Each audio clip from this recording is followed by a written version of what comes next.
Professor C. Rajamohan, ambassadors, dignitaries, ladies and gentlemen.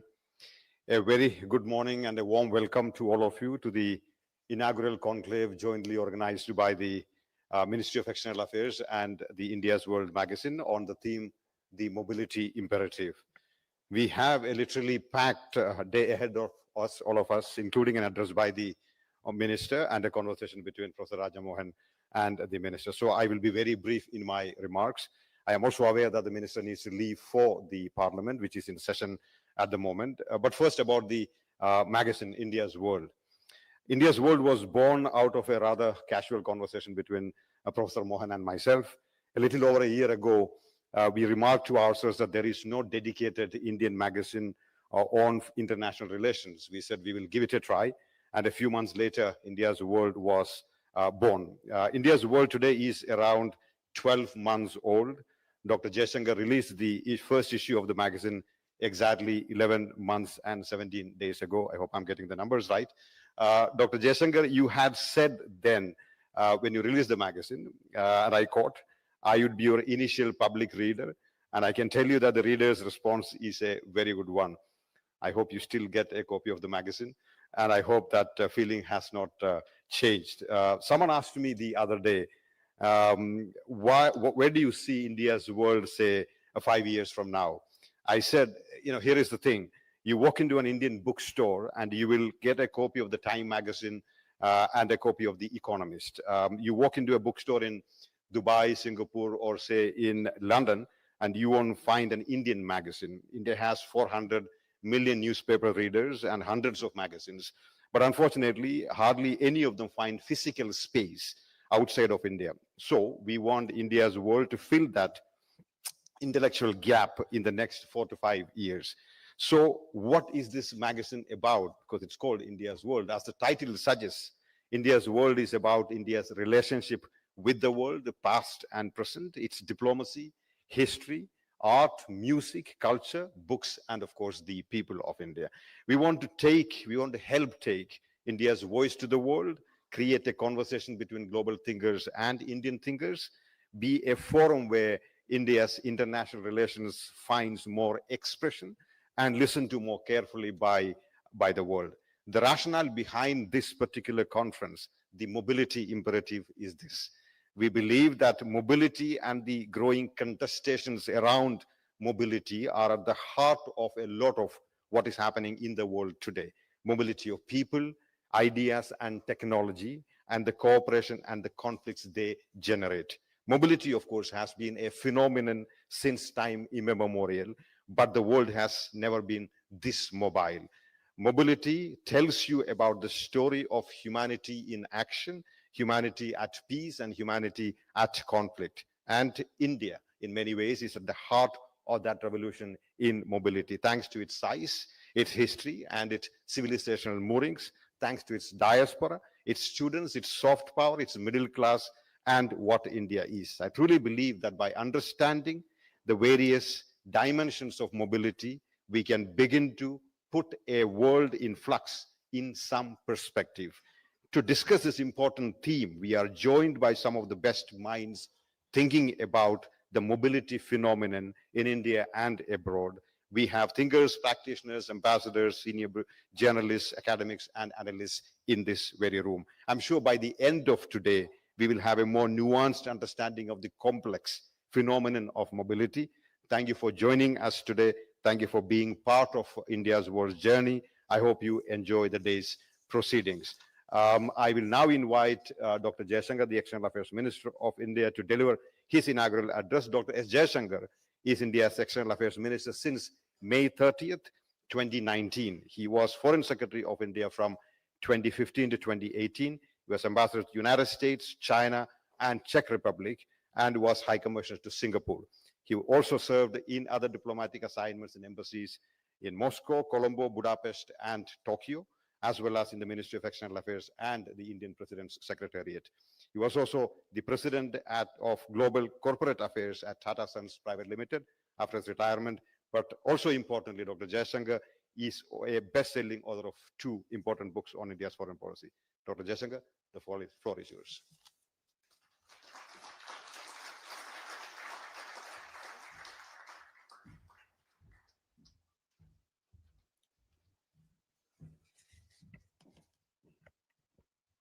Very good morning to all of you.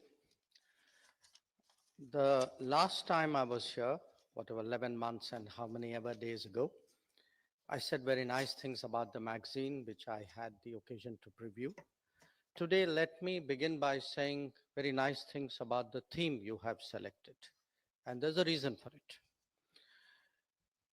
In a globalized world, I think we often, when we talk of our external engagement, uh, especially our economic engagement, we tend to really focus on trade.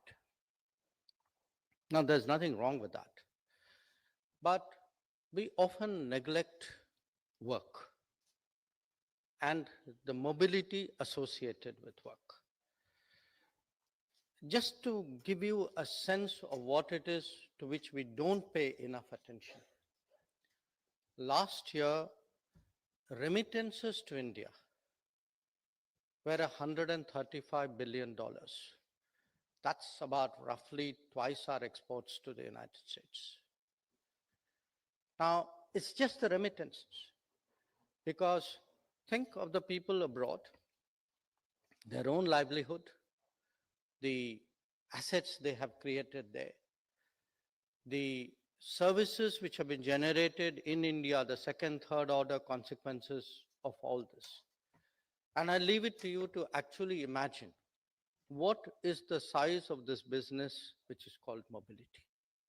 And I put it to you, it is clearly multiple X times the remittance. Now, that's the positive side. There's also, like in life, a downside to it. Because when mobility is legal, when mobility is formal, then it has a whole lot of beneficial impacts, which I will talk about. But when it is not, then I think it is actually almost a magnet for every kind of bad business to be associated with it. So if you look at trafficking per se, all the associated crimes, and often it leads people with agendas of various kinds, political agendas, separatist agendas, they all join up to the illegal mobility side of it. So the very fact that you have today recognized the importance of mobility, for me, is a cause of satisfaction. Now, obviously, there are two aspects to this mobility, or three aspects to this mobility. One is demography. I mean, there are places where there's demand, but there aren't enough people. The demography and the demand are mismatched. The second, to some degree, is competitiveness and talent, that other people offer something which makes it worth, the while of the hosting society to get them. And the third is actually social attitudes towards work, which is, in many cases, there may be people, but they don't want to do that particular kind of work, or they don't want to do it at that cost, in that number, under those conditions. So the fact is, today, mobility is an increasingly important factor of the international economy.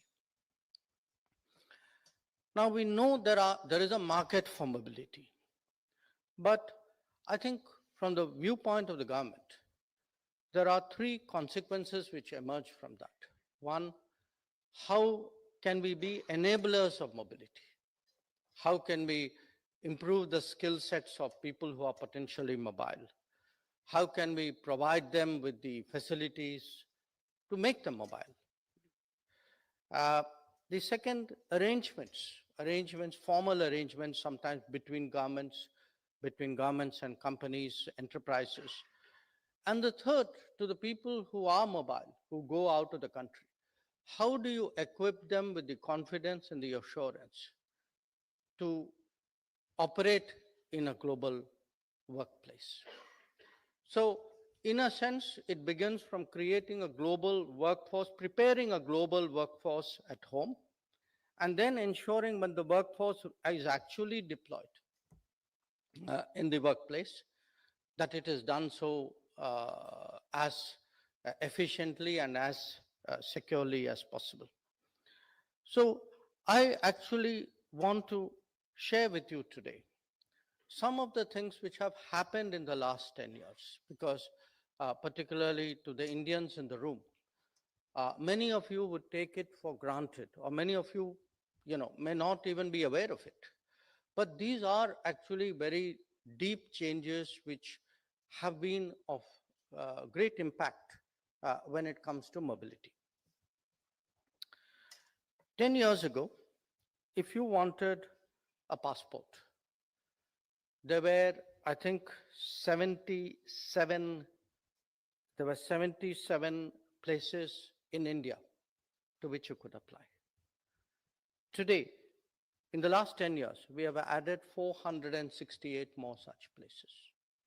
So pretty much any citizen of India is actually today able to apply for a passport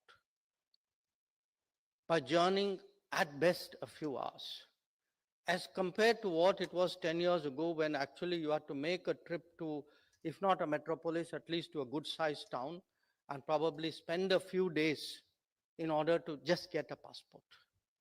So this expansion of actually a passport, because passport is where your mobility begins, international mobility begins. Moving on from that, getting a passport used to be a very hard challenge in this country. I mean, I tell people, when many of us, I see Vikas Sarup sitting here, when many of us actually joined the foreign service, people in your locality said, aha, we now know someone who will help us get a passport. Okay. Today, I mean, nobody even talks about it. In fact, if somebody doesn't get a passport within a week or 10 days, I get some pretty angry social media comments. So the speed at which we do passports, the clarity of documentation, we've actually streamlined it. And when we speak today about digital governance, in fact, in many ways, it is our passport program which is the poster child of digital governance. Now, it isn't just in India.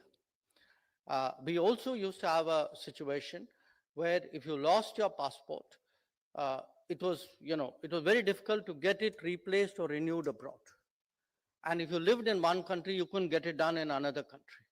Now that's gone. Just like in India, you can today apply for a passport anywhere, because we know people are also internally mobile. So you don't have to go to your home state or your district or your hometown to actually renew your passport or apply for your passport. You can do it from anywhere. The fifth one is actually when people are abroad, they will have problems. There has to be a channel to address those problems. And, it cannot be episodic. It cannot be, I know somebody, so I complain and they look at me. There's got to be a system to it. And again, one of the big changes is a portal we started about a little more than 10 years ago, called Madad, which means help. It's an acronym. And just to give you a sense of how much that portal is being used, I was clearing parliament questions for the week. Tomorrow and day after are my parliament days. In the last 3 years, only in the Gulf, we actually have addressed 138,000 grievances using the Madad portal. So that gives you the kind of scale of both the demand and the ability today to respond. Now, another, I would say, mechanism which we actually have expanded its usage is something called the Indian Community Welfare Fund. We collect a cess on passport and consular services, and that is used to address the needs of people who are in distress. And again, I'm just giving you a figure because I was looking at it early this morning for my parliament questions. In the last 3 years, 238,000 people have benefited from the use of this community welfare fund. These are people for whom we may have bought tickets back home, who had legal cases abroad. In some cases, they may have passed away, so the last rites were done. So, I mean, there'll be a variety of stuff. So the point I'm making is that uh, when we speak about mobility, it isn't a question of giving a speech and telling people, it's a great idea and, we have comparative advantages and we should be going out. There, unless you back it up with a whole lot of practical steps on the ground, unless you actually, as I say, prepare uh, a workforce, equip a workforce, secure a workforce outside, you are actually not doing justice to the issue of mobility. And sometimes it can be exhortative as well. We often today make it almost an SOP to visit labor camps. I mean, I think even when the Prime Minister goes abroad, particularly to the Gulf countries, you would often see him making it a point to actually visit a camp where people are working on site. Often it's a construction site or a big service site. And when that starts from the very top, I think the rest of the system certainly gets the message. And this combination, the combination of doing things physically, of using digital platforms. I spoke about grievances, even for consular services. When you live abroad, you need attestations of various kinds. You need people to certify documents of various kinds. Today, we have a program called e-Seva, where most people upload it online, they get their reply online. So the embrace of digital mediums, the creation of a physical infrastructure, the improvement of services, the motivation that is given, all of this today is actually preparing a global workforce. Now, having said that, things do go wrong, and one of them, unfortunately, are conflicts. So for a country today, which has really millions of people working abroad, we cannot afford to be impassive or agnostic when there is a conflict.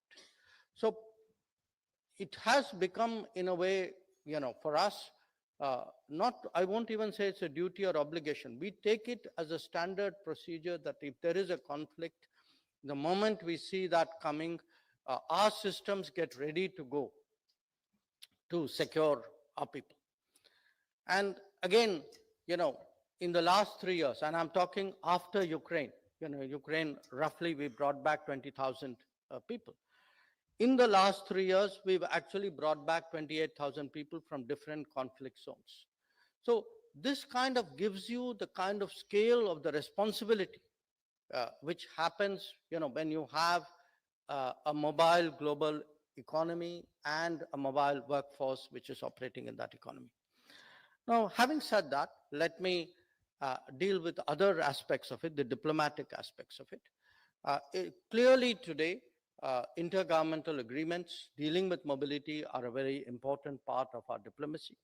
We have 21 such agreements, in addition to which we have mobility provisions in some of the free trade agreements that we have done. And we certainly, in many relationships, see that as actually adding a new dimension to the relationship. I see the ambassador of Japan sitting in front of me. When Prime Minister Modi this year went for the annual summit, the understanding that we have for a greater flow of talent from India to Japan in various professions was very much a centerpiece of that visit.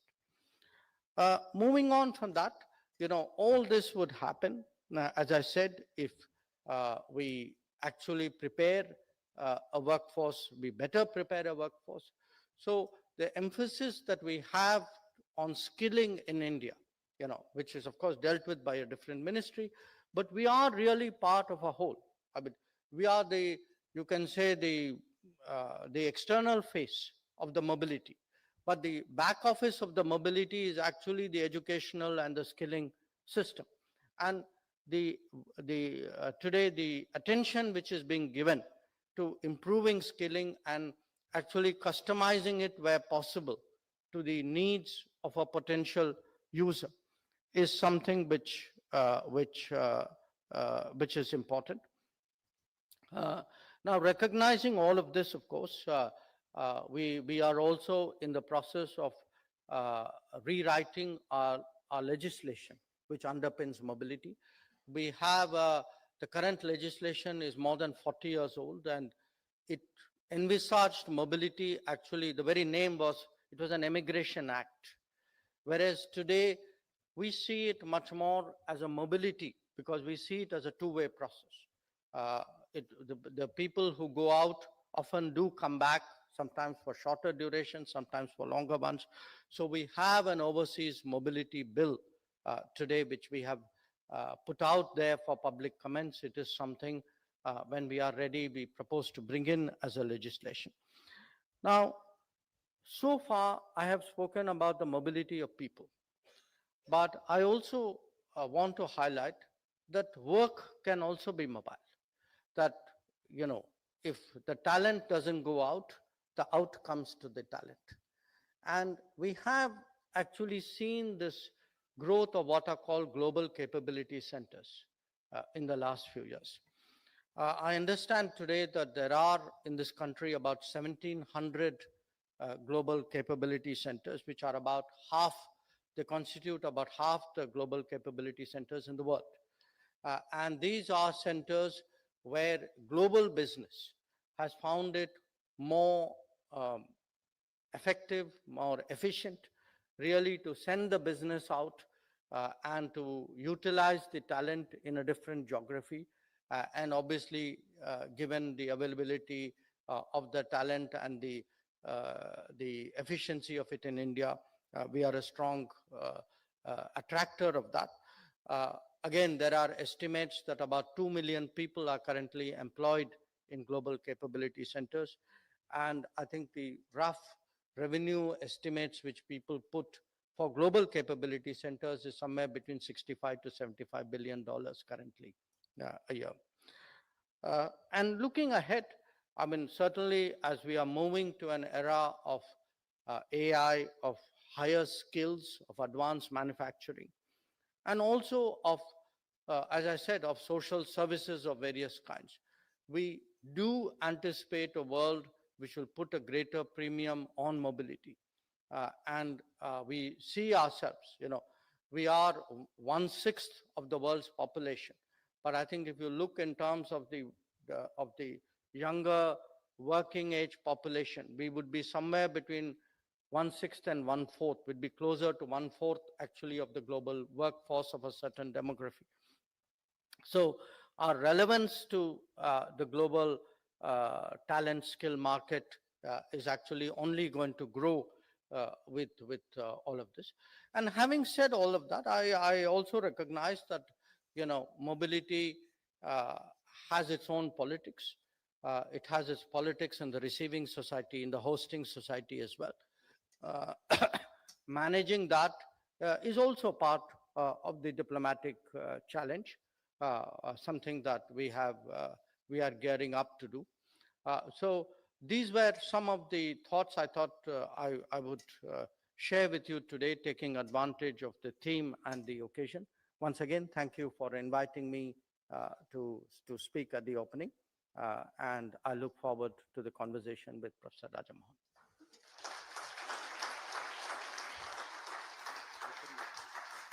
Good.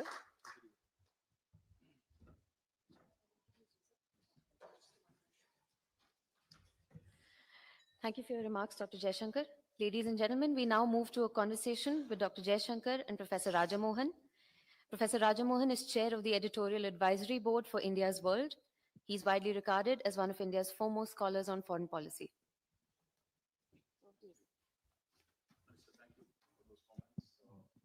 I'm afraid we don't have too much time, so maybe I'll cut out the formalities and dive straight in. So, no, I think to what you said just now, I mean, I think you trace the importance of mobility for Indian economy, for Indian society. But it was not too long ago that we used to talk about brain drain. Then came around 2000 when the Vajpayee government actually started the Pravasi Bharatiya Divas. I mean, actually you began from talking about brain drain, you started celebrating the achievements of the Indian diaspora abroad. But now I see a third phase where your government is actually promoting mobility by doing this migration and mobility agreements. So how has this new phase come? I mean, what is the thinking behind that you're actually, the government is taking the lead to promote the movement of our talent around the world? Um, No, you're right. I think we have evolved. I think the brain drain perspective was very much more reflective of a protectionist era where we saw a zero-sum game between us and the world. That if something went out to the world, it was lost to us. And that has obviously changed because as you know, the diaspora grew and maintained its connect. Uh, the you realize actually that they were a asset and they were a link rather than a loss. Uh, the second phase to me was important because it was actually a strong mm, psychological, emotional message, a realization that actually uh, someone who's mobile, someone who's emigrant, someone who's already emigrated, actually maintains the linkage to India. That I think it needed, a very grounded political understanding of Indian society rather than a very academic theoretical view of people, to realize that if even if Indians went, even if they went 100 years, 150 years ago, that they still maintain their connections. And I think the Vajpayee government did a great service by creating that understanding and formalizing it in many ways. And today, I mean, last 10, 12 years, I would say, under Prime Minister Modi, one, we've come out of the protectionist mindset. We are in many ways looking at the world much more confidently, exploring many more opportunities. Secondly, we have further consolidated that link with the diaspora. So we've taken the second phase and built further on it. But more than that, I think there's an appreciation today that, look, the nature of work, the nature of the economy, the comparative advantages we have. I would say even after COVID, the willingness to work. These are all today factors in creating new opportunities. Now, if you stay with that old mindset, and if there are people who do, I mean, there's nothing you can do about it. But if you stay with that old mindset, you're actually going to miss out on a lot of possibilities. And my sense is today, especially the youth of India, that because they are so informed, because they are so connected, their imagination is not limited to the national boundaries. They are quite willing to explore opportunities abroad, and I think that's good for us. There's another change. I mean, you talked about how much the government today is willing to spend to deal with the difficulties that Indians face abroad. But there was a time in the protectionist era, shall we say, you went abroad, you were on your own. That it was your fate. I mean, that you had to deal with the real world out there. To one where the transition, now you mentioned the kind of effort that the government puts in. How much of demand you get from the states, for example, from the chief ministers, to do this work a lot more vigorously then? That's also been an evolution. And again, if I were to sum up the changes of the last decade in two parts, one is to create the kind of SOPs, the practices for this to happen, because it's not that easy. I mean, if the Ministry of External Affairs were to ask the Air Force or the Ministry of Defense to send out planes, to send out ships, or to ask airline carriers to dedicate planes, unless they are habituated, unless it has been worked out in advance, it doesn't happen. I mean, unless you have a culture, even within our own system, let us say of, I don't want in a crisis someone saying, where is the authorization to house, 1,000 people who have landed up at my doorstep. So we've actually had to undergo, in many ways, a change in our own attitudes and thinking, that if there is a crisis, if there is a problem, I mean, solve it. I mean, you have the resources, you have the flexibility, you are empowered to do it. The systems are ready. I mean, we've all practiced it a lot. I mean, every time we do an operation, can be big ones. And when I look back, I mean, the first one for me, when I came back as Foreign Secretary in 2015 was Yemen, you know. But now I've even forgotten, in the last 12 years, how many of these we've done. I mean, we've done Afghanistan, we did Israel, we did Iran, we did Sudan. I'm not talking of first responder disaster. I'm talking of bringing back Indians from conflict situations. And what has happened is we have kind of honed a system where we even have a unit in the ministry. I mean, the moment you kind of flick a switch, they know, okay, get moving on this. So that's one I would say important part of it. The other part of it is, this we do get. I mean, it's understandable that chief ministers, state governments write to us, but we also try to make them understand that, look, once you leave the shores of India, for us, you are Indians. So I can understand the pressures and compulsions on a chief minister. So we hear it, we absorb it, but at the end of the day, it just feeds into a national metrics of a plan which we deploy outside. Minister, what you said about, the current policy of migration is very impressive, but there are 3-4 contradictions built into the policy. One, you yourself referred to legal versus illegal. Now, how are you addressing that question in this migration and mobility agreements? 21 you have signed. What has been the experience implementing that this, while you promote legal migration, you also work with the foreign governments to prevent illegal immigration? Well, I think we can be one part of the change, but our partner government has to be the other part of the change. And one of the reasons why we do these agreements is we try to make them understand, look, unless we cooperate, it's in our interest that mobility is legal. It is therefore a corollary of that. It's in our interest to be against illegal, irregular mobility. But that also requires cooperation. So if you can't say, I'll do one part and not do the other part.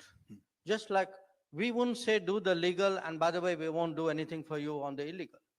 But they also cannot expect we'll do everything on the illegal and by the way, stay out of the legal. So this is a compact, it is a working arrangement that we have. I mean, the legal and the illegal are two sides of the same coin. We have to cooperate on both. And again, cooperation has many facets here, often because one big challenge is always that we have an obligation if there is any of our citizens who's abroad illegally, we have an obligation to take them back. I don't think that's standard international practice. But we have to verify that they are indeed ours. So there are a lot of issues here, sometimes documentation. Now, there are countries which cite privacy, but they can't have it both ways. They can't say it's privacy, we can't tell you, but by the way, he's yours, take him back. So we need a degree of transparency and understanding here. And that's really what we try to do, which is really, work out understandings with different countries. And my experience with these 21 odd agreements and, has been that wherever actually we have a formal understanding, over a period of time, it has actually been very effective. It would not be wise of me to give specifics here, but I know there were governments and often my own counterparts personally who began this exercise very skeptically, but then they saw for themselves that how much better the system works when we do have such a collaboration. Minister, second contradiction is really for 60 years or so, I mean, much of the Western world was very open for immigration, starting with our doctors, then our professors. Now you have actually the IT professionals going all across the Western world, especially the English-speaking world. But that open, Not necessarily the English-speaking world. yeah, There are some non-English speaking which have actually shown very strong recently Germany, growth in recent I'm talking times, about yeah, historically. But across the world, both English-speaking and non-English-speaking world, there is a political and social backlash against too much immigration. So that tension between, the economic needs require some foreign talent, but at the same time, political and social pressures to limit or restrict that immigration. We're seeing that in the H-1B debate in the US. I mean, how are you dealing with this tension that is unfolding? Well, I think a lot of these are issues, Raj, which they have to resolve, because in many cases, the actual crisis has nothing to do with the mobility of the incoming workforce. I mean, if there are concerns, let us say, in the United States or even in Europe, it is because they very consciously and deliberately over the last 2 decades allowed their businesses to relocate. That was their choice. It was their strategy. So if there is pressure on jobs in many of the developed countries, the pressure on jobs is less because people came in those sectors. It is more because they allowed manufacturing to go out, and you know where. Yeah. So I think they have to find ways of fixing it, and many of them are, because if you see, it isn't only about concerns about immigration or mobility. It is also about loss of jobs and about recreating manufacturing and pulling back, what was allowed to leave over many decades. So I can't give you a simple answer to it, but the part which concerns us is to convince them that mobility, the use of talent across boundaries, is to our mutual benefit, that they would be net losers if they actually erect too many roadblocks to the flow of talent. And particularly if you move into an era of advanced manufacturing, if this will be, you will need more talent, not less talent. Yeah. And talent cannot be organically developed at a high rate. There is a certain structural impediment out there. And in their own societies, you can see the tension. Often the people in the forefront of entrepreneurship and technology would actually make the case for mobility. It is the people who I would say have a certain political base or a constituency to address who may oppose it, and they will probably reach some modus vivendi there. So some kind of a new balance between the economic and political should be worked out. Will be, Yes, but also some kind of new balance between the mobility of people and the mobility of work. If it becomes harder for people to travel, the work's not going to stop. Yeah. Okay. So if people don't travel, the work will travel. So either insourcing or outsourcing. No, there is a third contradiction. While exporting talent, Last two, by the way, didn't end up as contradictions. you're trying to resolve them. Yeah.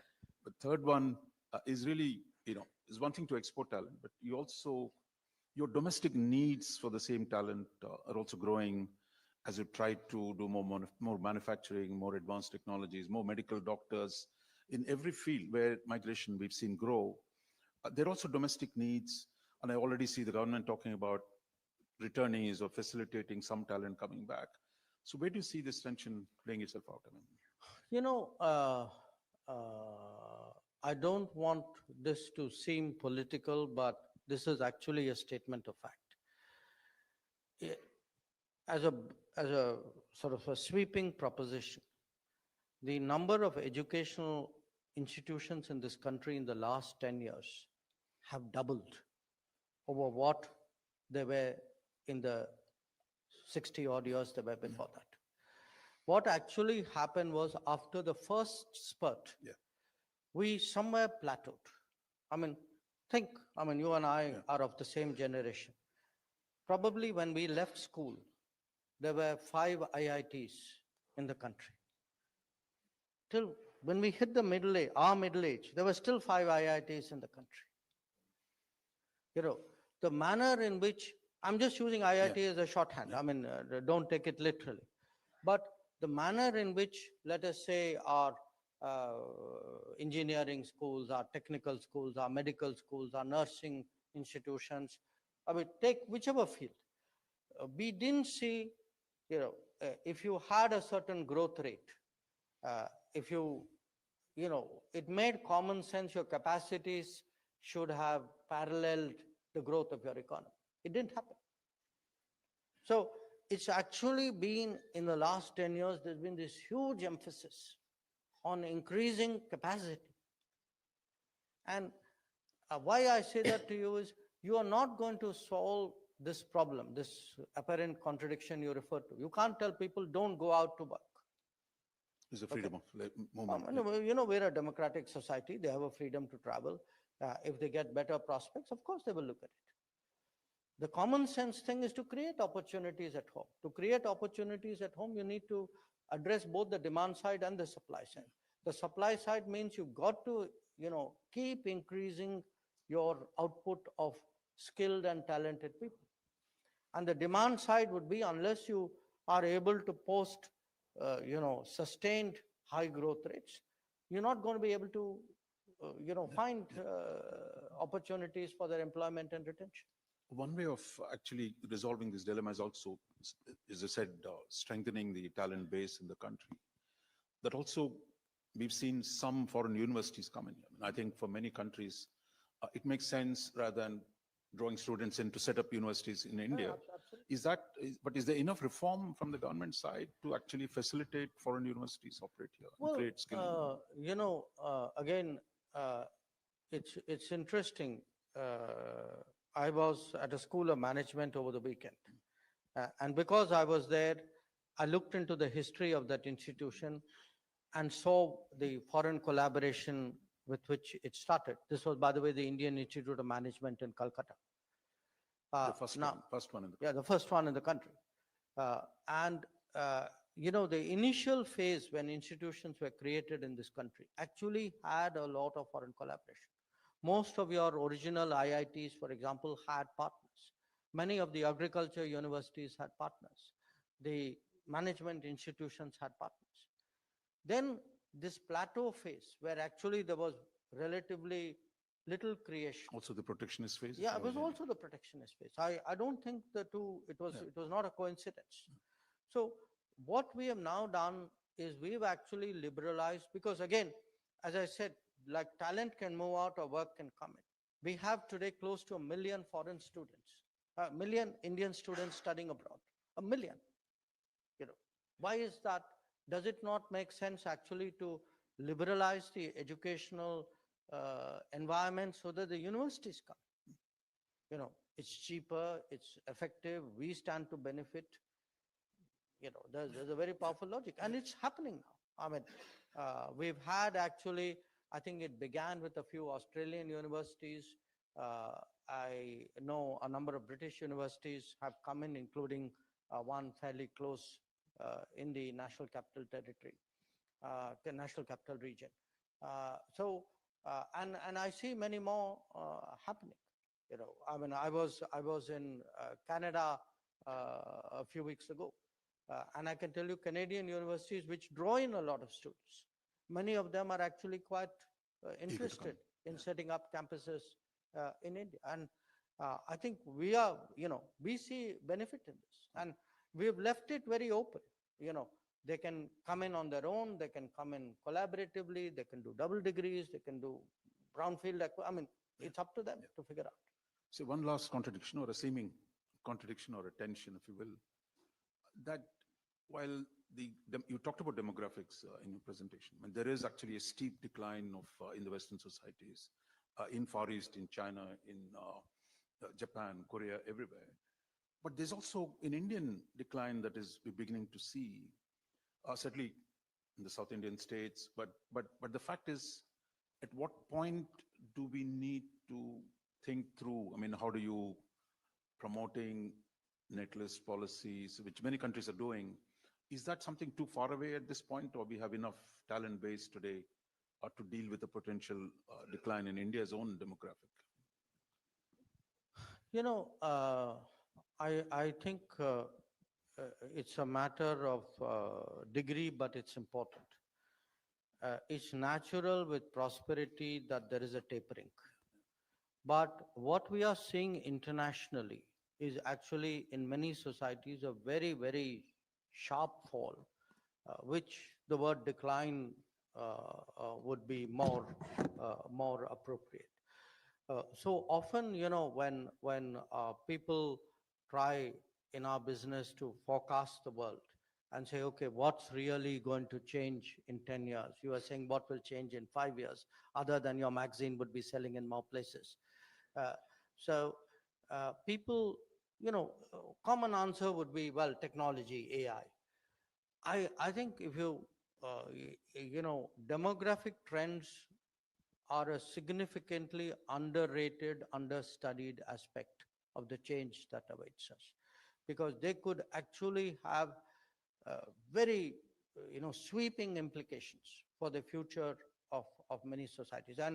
And each one of them has some peculiar, you know, reason for where the fall is very, very sharp. Where it tapers, I think the situation is much more amenable to adaptation, and it will this will happen. I mean, it's a natural trend. I don't think you can mitigate it, but it's not something you can actually reverse. No, I think this subject on demography is going to be part of this conference today. We have also one of the world's leading demographers, Nicholas Eberstadt, is here. He's going to keynote address. So I think we really, part of the debate is also going to be on that. I really want to thank you, Minister. I'm afraid Minister has to leave, and there's not going to be much time for, actually there's no time for question and answers, but I want to thank you for coming in, and I want to call Happy Mohan to come and offer a vote of thanks and close this session.